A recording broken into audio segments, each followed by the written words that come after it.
Multilingual representations.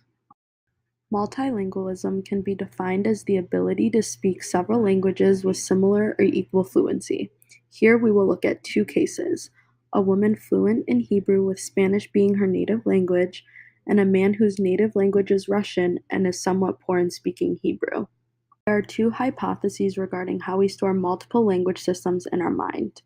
Linguistic representations are based on a set of common cognitive and neural substrates with extra processing to control different languages. Language-specific linguistic representations are housed in separate brain regions and can be selectively impaired or activated. In a study conducted in 1979, a man and woman were observed pre- and post-stroke. Pre-stroke, the woman was a native Spanish speaker and fluent in Hebrew. Post-stroke, she suffered from non-fluent aphasia in Spanish and fluent aphasia in Hebrew. Before his stroke, the man was fluent in his native language Russian, but could only speak Hebrew at an intermediate level. Post-stroke, the man could still speak and understand Russian, but no Hebrew. The study supports the idea that languages are housed in two separate regions and can be selectively impaired. In a study conducted in 2002, researchers used direct stimulation and MRI techniques to determine if different languages are housed in separate or common brain regions. Results of this study showed that there are common locations in the brain for processing different languages. Do bilinguals store languages in common or separate brain regions? The answer is the same. There is no evidence of different patterns of brain activity across languages in speakers with native fluency in one or more languages.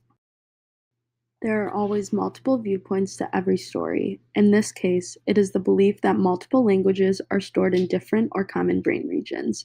So, how can we reconcile these conflicting arguments? If multiple languages are stored in common areas of the brain, it is to no surprise that the speaker must be able to control which language is being spoken at a given time.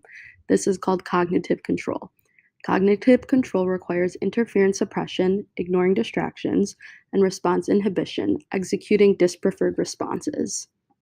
Bilingualism requires cognitive control in order to constantly navigate multiple languages. The light switch theory claims that turning off a language predicts that words from another language should not interfere with comprehension. This is not true. We cannot simply turn off a language. The whack-a-mole theory claims that words from another language must be actively inhibited, which may interfere with comprehension.